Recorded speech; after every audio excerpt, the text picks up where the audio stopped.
Pamilya Gabi. Ayan, meron siyang 8 supling na ating babantayan for 3 months.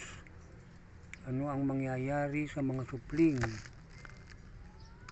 Ano ang mangyayari sa mga gabing ito? Tignan natin sa loob ng 3 buwan. Ganun po yan.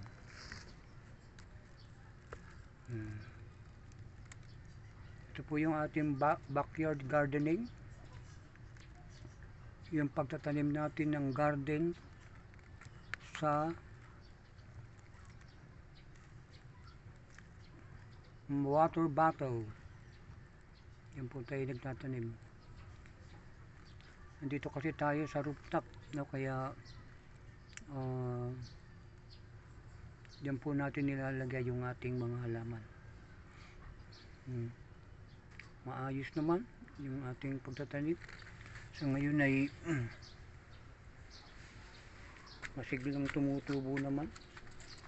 Yan po yung ating mga kangkong at ube. Pink ube. Sarap niyan. Talaga namang hahanapin mo yung kanyang kasarapan. Yan yung sa balay. Ito pa yung ating ino-obserbahan dito na pinag-aaralan. Itong gabing iray.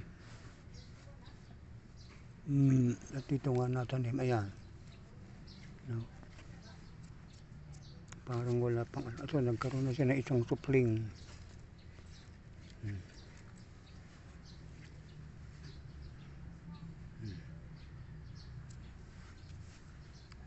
Ganun siya balay.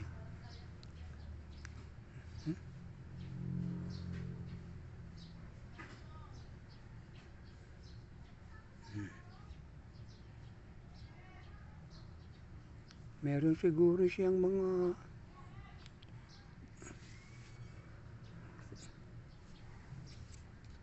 1.5 feet na taas or 2 feet. Ganun po siya.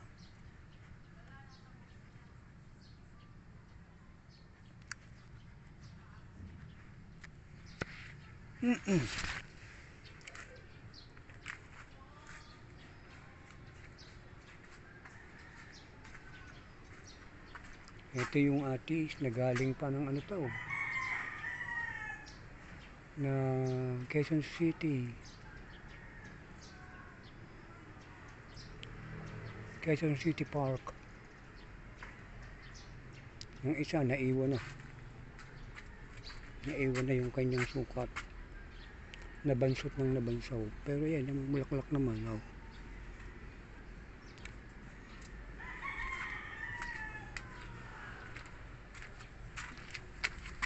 Ito yung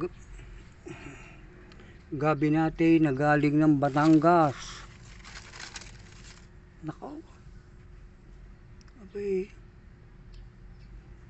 Isipin mo, katagal na nire. Buti hanggang ngayon ay buhay pa. Natiran pa sa baba. Doon po kano yan sa baba. At ilipat ko nga rito. At ayan, napakaraming supling. Nako, salamat naman sa Diyos.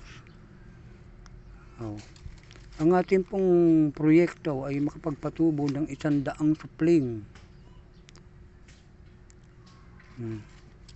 At mula nga din sa palangganang ito, yan po yung ating tinataniman.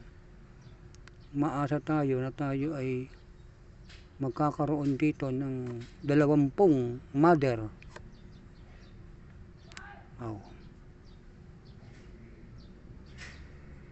Na ating babantayan. Matatangkad itong anong tao, tumataas ito ng mga pantay tao, itong gabing tao. Ganun kalalaki itong gabing tao.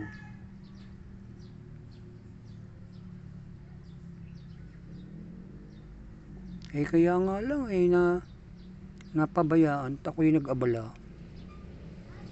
Tignan natin Ngayon kasi tayo tinutulungan ni Joshua para sa pag-aalaga, pagdidilig, paglilinis ng ating halaman ng itaw. Alam niyo naman na hindi ganun kadali mag-maintenance ng mga halaman.